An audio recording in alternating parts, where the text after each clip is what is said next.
How does serving increase joy? Serving others has been in the Turner family DNA for generations.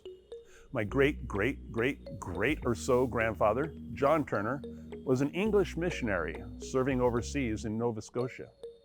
My grandfather, A.C. Turner, was active in his community through the Boy Scouts, the YMCA, and his church.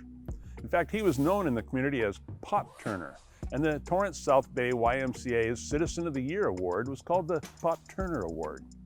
Grandma Turner was driving elderly people younger than her to their appointments when she was in her late 80s.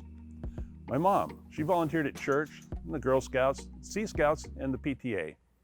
Dad served at the church, was involved in the YMCA, Boy Scouts, Youth for Christ, and Special Olympics. One of my first memories of serving was late in October of 1966. I was at my first Cub Scout pack meeting. It was a Halloween party at Mayboyer Park, and I was awarded my Bobcat pin. The pin was to be worn upside down until you completed a good turn. After the meeting, I stayed to put the chairs away, and I got to turn that pin right side up. I must say it made this soon-to-be 9-year-old boy feel good. During my scouting years, I was involved in many service projects, such as cleaning up vacant lots or handing out programs during our city's annual festival. I volunteered as a den chief, at summer camp, and at my elementary school. In every case, it never seemed like work, and it made me feel better.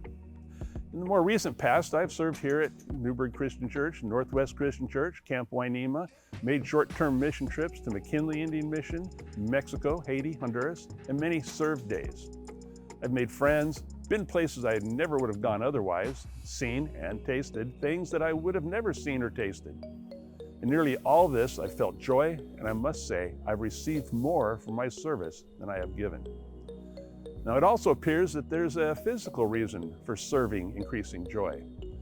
I recently read a Time magazine article about a study. It involved big words like positron emission tomography and functional magnetic resonance imaging. The article stated that evidence shows that serving activates the same parts of the brain that are stimulated by good-tasting food, music, praise, and other pleasurable activities. I'd like to end with some quotes that I found. English Prime Minister Winston Churchill said, "We make a living by what we get. We make a life by what we give."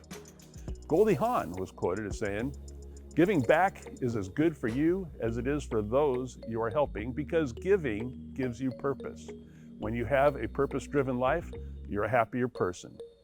And most importantly, in the 6th chapter of Hebrews, we read, "God is not unjust. He will not forget your work and the love you have shown him as you have helped his people and continue to help them." Now go, serve, and receive joy.